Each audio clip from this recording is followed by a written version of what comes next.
grabar. Ahora sí, no creo que no me haga problema para poder después subirlo a YouTube, a la clase. Ok, seguimos entonces con esto de las depresiones en la vejez. Digamos que esta parte del libro es bastante sencilla, se entiende todo.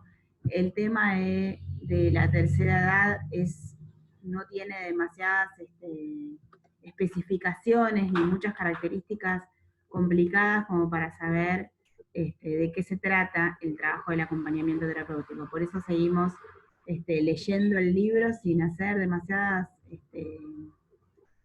¿cómo se llama? Demasiadas explicaciones. Yo no hago demasiadas explicaciones porque está todo en el libro, ¿sí? Está todo. La realidad es que yo podría haberles mandado un plan de trabajo o un cuestionario y que ustedes busquen y lean, pero me parece mejor que vayamos charlándolo y lo vayamos leyendo y charlando, porque si bien es algo sencillo y común que se vea en la vejez, no tienen por qué saberlo, ¿no? Entonces dice, las depresiones en la vejez, dice, la psicopatología del periodo de la adultez mayor prácticamente tiene que ver con la neurosis, las depresiones y los síndromes paranoides, lo que veníamos hablando. Estos cuadros muchas veces se asocian con síndromes físicos más o menos funcionales o incluso orgánicos, ¿sí? La depresión en la persona mayor no tiene una lectura unívoca, su realidad no se somete a una clasificación o a un orden preestablecido. Es indócil, polimorfa y cambiante a lo largo del proceso del envejecimiento. ¿Qué quiere decir con esto? Primero, dice, la depresión en la persona mayor no tiene una lectura unívoca, quiere decir que no hay una sola lectura para definir por qué la depresión, por qué aparece la depresión en una persona mayor.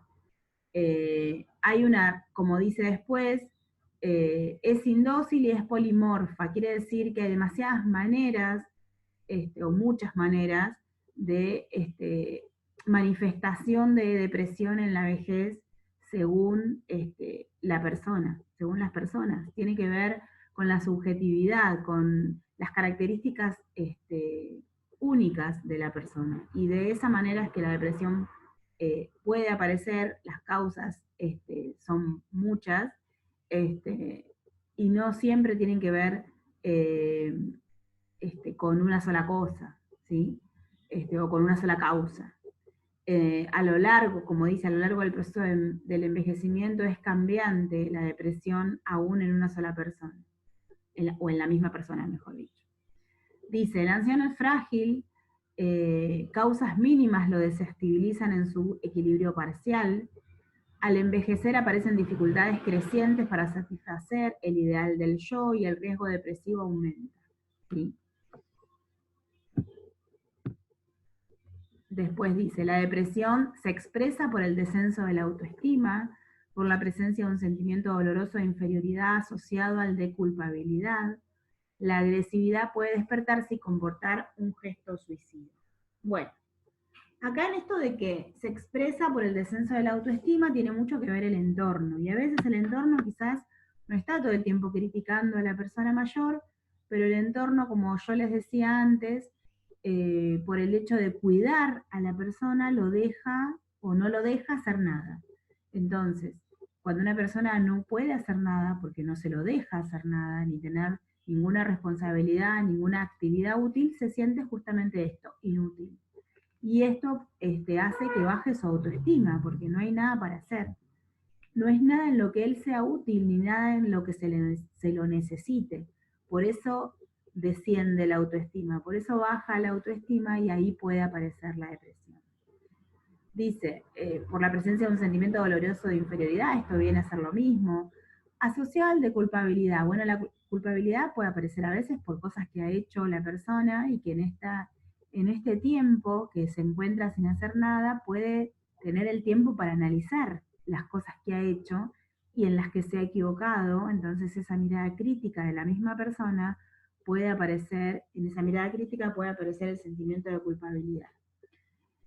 La agresividad puede aparecer también, y también puede aparecer un comportamiento suicida, ¿sí? Esto de querer terminar con la vida porque no le encuentra sentido.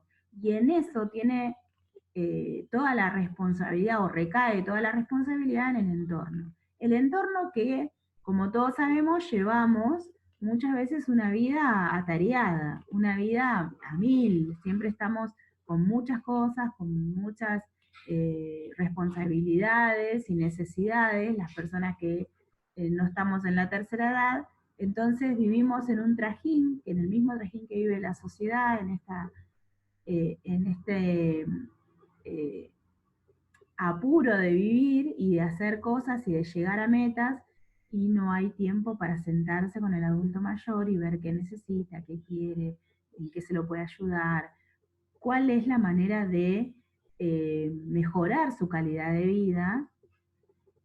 Y por eso aparece el acompañante terapéutico y el acompañamiento terapéutico en la vejez, ¿sí?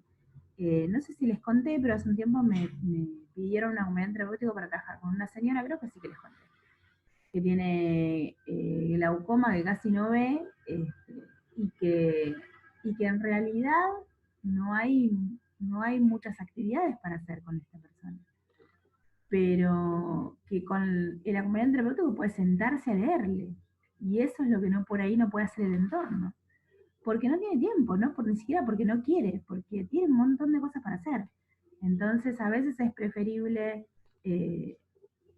para el entorno que tener un acompañante terapéutico para su adulto mayor que está en su casa y que no se le puede dedicar tiempo, ¿sí? Es importante el trabajo del acompañante terapéutico, es importante en el adulto mayor, pero bueno, eh, no siempre se tienen las posibilidades de poder tener un acompañante terapéutico para el adulto. Luego dice, los trastornos del sueño, los dolores y los disfuncionalismos digestivos, con o sin tristeza y ansiedad, pueden hablarnos de una depresión enmascarada. Esto que hablábamos antes, del delirio hipocondríaco, tiene que ver a veces con una depresión que está ahí latente y que está escondida debajo de todos esos síntomas que son síntomas que le aparecen al adulto mayor, pero que no tienen que ver con un trastorno biológico, ¿sí? El sujeto se siente incapaz, inútil, bueno, lo que yo les decía, inútil, vacío, tiene dolor moral, con pesimismo y autodevaluación, el sistema mental no rinde, hay anestesia afectiva, hundimiento interior, enlentecimiento psicomotor, la persona se vuelve lenta en todos sus movimientos, en el transitar, en su motricidad fina, toma las cosas y se le caen, ya no puede una persona adulta mayor clavar un clavo sin lastimarse. Entonces, esas cuestiones, esas pequeñas cuestiones se van sumando y pueden incidir o sumar para que la persona termine en una depresión, en una tristeza que después va a caer en depresión. La depresión puede manifestarse en formas reactivas, las más frecuentes, endógenas, más raras, pero más temibles, porque hay un riesgo de suicidio. Endógenas quiere decir que vienen desde el interior, ¿sí? Asociadas a otros trastornos psiquiátricos o a patología somática antes de descubrirse un cáncer o una afección sistémica o un tumor cerebral o una enfermedad de Parkinson, o vincularse a polimedicación o intoxicación, tratamientos para la hipertensión arterial, cuando la persona toma demasiada medicación, las medicaciones tienen contraindicaciones y algunas tienen que ver con un estado no de ansiedad, sino de sedación tan grande que los sedan tantos que caen en una tristeza o en una inutilidad que los puede llevar a la depresión. En 8 de cada 10 casos, en una depresión de inicio tardío, sin antecedentes personales o heredofamiliares, se descubre una afección somática grave e ignorada. En los adultos mayores con depresión, sobre todo en la región del sistema nervioso y centro del país, en la región noroeste argentino y el centro del país, más que nada cuando hay afecciones del sistema nervioso, eso quise decir, se asocia con estados hipotiroideos y existe una cierta relación también entre depresión y cáncer. El cuadro psiquiátrico antecede mucho a la detección clínica de la neoformación. Bueno, después dice, después hay cifras y porcentajes que no me interesa saber. Habla otra vez de las drogas antihipertensivas que controlan la presión, que pueden traer depresión. ¿Por qué? Por esto que yo les decía, por llevarlos a un estado de sedación tan alto, que después pueden caer en una depresión. Todos los extremos son malos. Dice, los cuadros depresivos que comienzan antes de los 65 años, casi en un tercio, desaparecen cuando se alcanza la edad de los 70 y más, pero puede quedar un síndrome monótono y difuso al que se le suma una pérdida de intereses y actividades sociales, ¿sí? Por eso es tan importante los centros de jubilados, las actividades que hay para la tercera edad, que la persona que pueda ir lo haga, los viajes. Bueno, ahora está todo diferente con la pandemia, pero digamos, todas esas actividades que hacen los adultos mayores son muy importantes y muy positivas para que las personas no caigan en esos estados de depresión, ¿sí?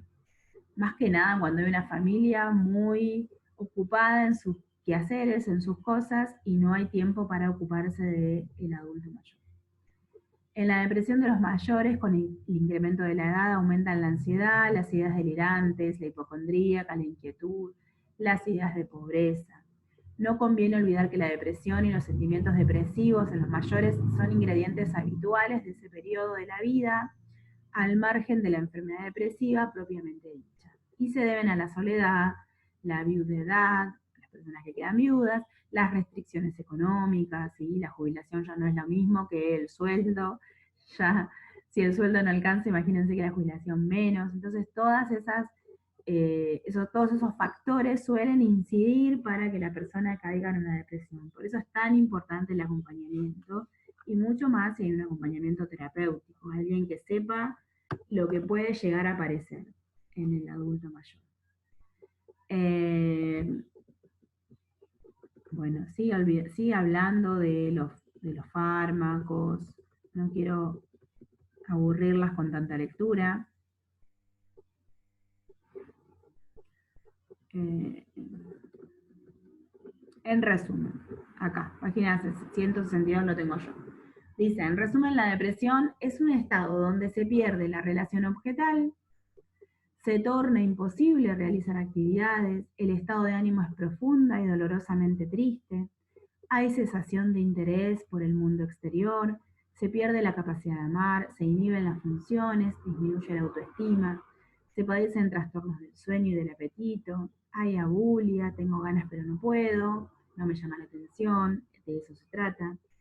Puede haber síntomas psicóticos francos, pensamientos de muerte, ideación suicida y tentativas de suicidio. Si están copiando, si están tomando apuntes, esto del resumen, la depresión es eso, copienlo, márquenlo en el libro, ustedes que tienen el libro. Porque es un concepto de depresión en la vejez. La depresión en la vejez estamos hablando, ¿sí?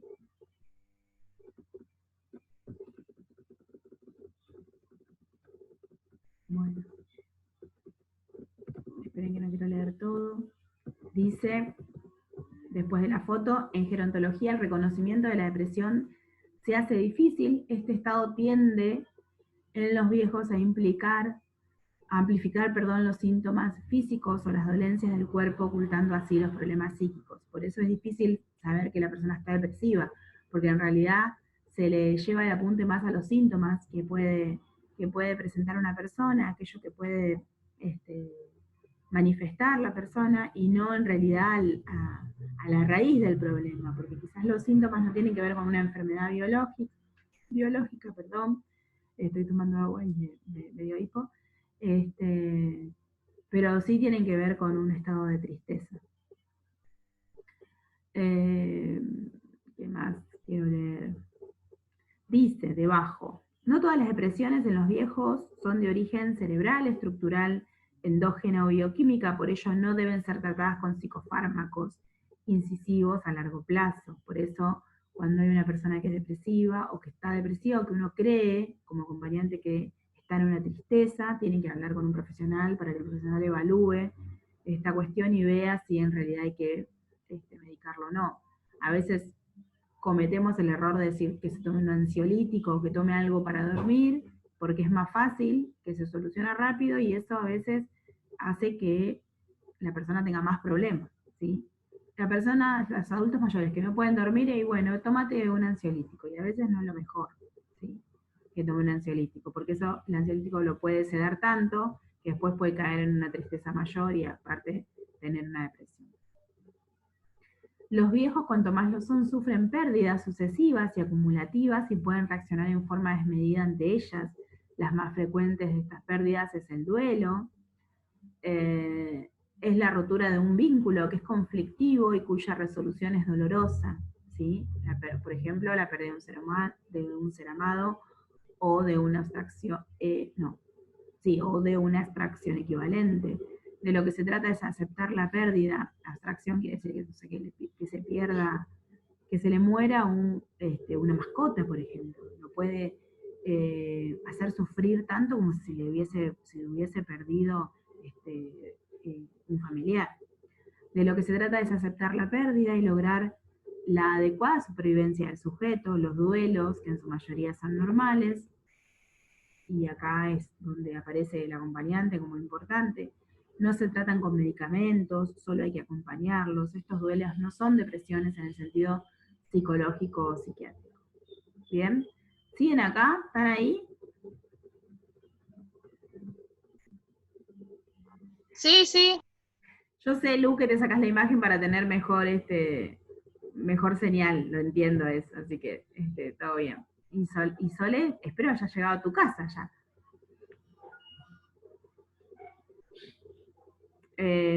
Bueno, para no seguir leyendo, que no sea tan pesado esto, después habla del duelo patológico, así que les voy a pedir que anoten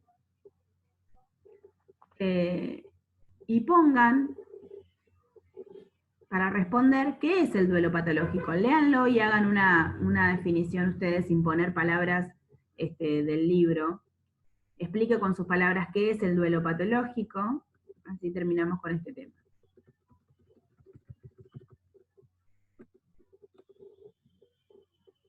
¿Sí?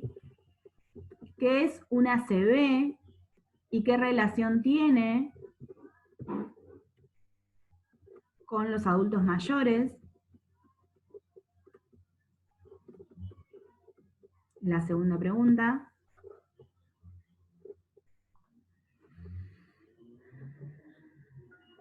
¿Qué es una ACV? Sí. ¿Y qué relación tiene con la vejez o con los adultos mayores?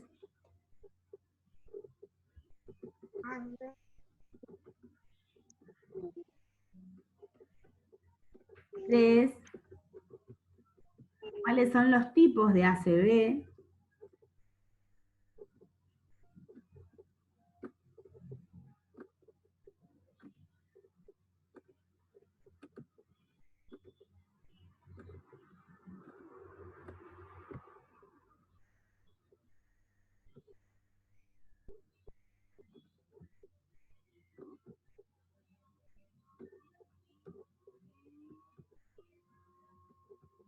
Que existen, o de los que habla el libro, es igual como la redacten en la pregunta, ahí van a encontrar que hay 2 tipos de ACV. Expliquen, desarrollen cuáles son y cómo se manifiestan. Luego habla de la ancianidad y la vulnerabilidad, la exclusión social, ¿sí? Importante esto es de la violencia contra los mayores. Vamos a hacer unas preguntas acá que son importantes.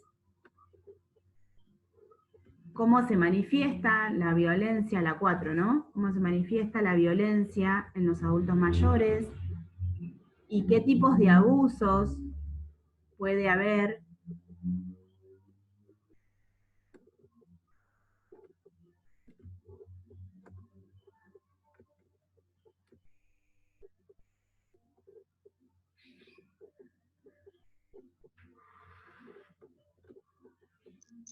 ¿Cómo se manifiesta la violencia en los adultos mayores? ¿Y Adultos qué más? mayores y qué tipo de abusos puede haber en esta edad.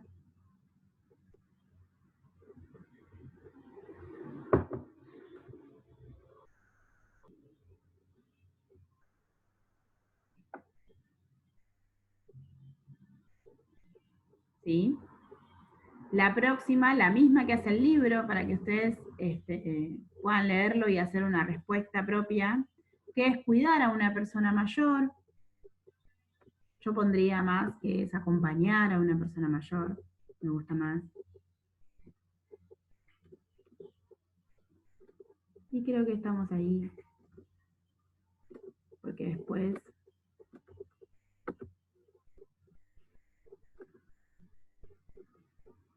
dejamos todo lo otro para la última parte. Y la ley que me importa que la veamos. Me interesa que veamos lo de la ley la clase que viene. ¿Está bien? ¿Copiaron? Sí. Les voy a pedir que pasen las preguntas al grupo.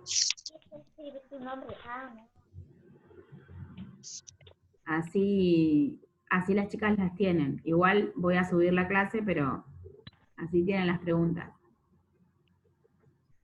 Bueno. ¿Eh? Sí.